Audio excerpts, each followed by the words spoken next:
friends, this is another episode of Empire of Lies, where we discuss manipulation and disinformation in Russian media. Moscow playing invulnerability. On the evening of October 24th, Russian viewers tuned into the latest episode of 60 Minutes and heard the presenter cheerfully greet her "Dear friends and comrades," and announce that the Trump-Putin summit had not been cancelled, but merely postponed indefinitely.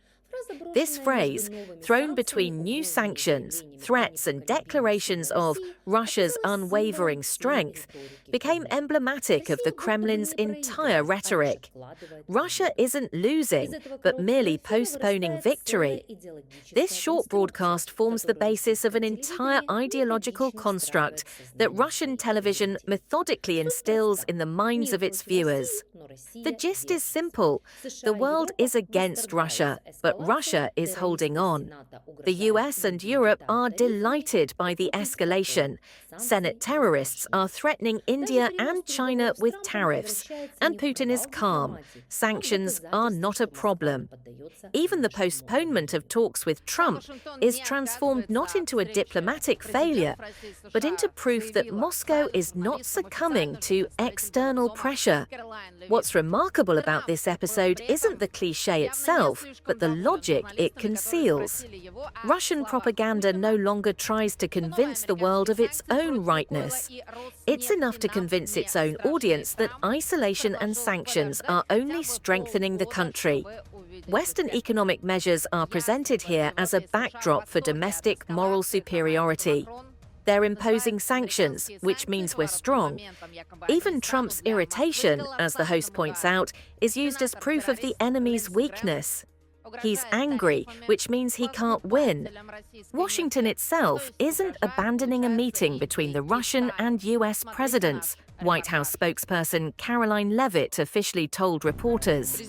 Trump was clearly less than pleased with journalists who asked him about Putin's statement that new US sanctions against Lukoil and Rosneft posed no threat. Trump suggested waiting at least 6 months to see the effect. Hawks in Europe and the US are delighted with the escalation. Lame duck Macron calls US sanctions a turning point. They are supposedly a colossal blow to Moscow. Terrorist Senator Lindsey Graham is threatening tariffs on buyers of Russian oil. Well, that means he's threatening India and China. Watch our report. President Putin essentially declared that Russia is invulnerable to US sanctions. He said they won't have any significant impact on the Russian economy. Is he wrong? Good. I'm glad he thinks so. That's good. In 6 months, I'll tell you how it all stands, okay? We'll see how it goes. 2 hours after Putin's statement, Donald Trump appears across the Atlantic to offer a comment. He asks for 6 months to prove that pressure on Russia will produce results. The Pentagon chief smiles sarcastically nearby.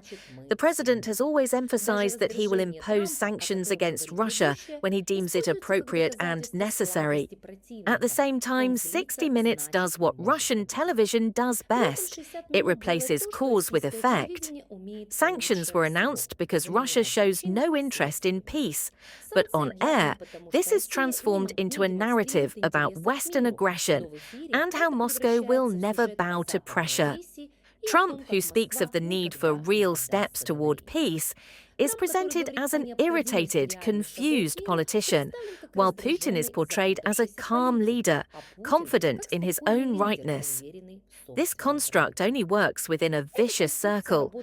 The greater the international isolation, the higher the rhetoric of resilience, the greater the economic blow, the louder the word sovereignty. Russian audiences are supposed to believe that sanctions are not punishment for war, but a test of national pride. Even the term postponing the summit is presented as a diplomatic victory. Supposedly, Washington couldn't refuse. It simply asked for a break. Watching this narrative from Europe, what's striking isn't the aggressiveness, but the emptiness. The propaganda logic is completely rooted in the denial of reality. Russia portrays sanctions as something that has bolstered its confidence, though the actual figures tell a different story. Any external reaction is interpreted as a confirmation of strength. The world in this picture exists only to reflect Russian resilience, nothing more. And yet, there's a disturbing weariness to this confidence. Propaganda built on the perpetual "nothing happened" becomes self-consuming. The lack of dialogue is replaced by endless commentary. As a result, even the potential resumption of the summit, a meeting will be possible someday, sounds less like hope and more like a cliché. For European readers, it's important to understand such broadcasts don't simply reflect the official line. They shape the internal language of war justification. The Russia shown daily on federal television is a country that doesn't need negotiations because they're always postponed, one that isn't afraid of sanctions because it's above them. This is a world in which defeat is impossible because it's always explained by someone else's envy or hostility. But this is precisely the vulnerability of a regime that so desperately feigns invulnerability. When sanctions are declared empty, negotiations postponed, and war an alien provocation, the space for real politics disappears. This was the program Empire of Lies. See you soon. Увидимся скоро.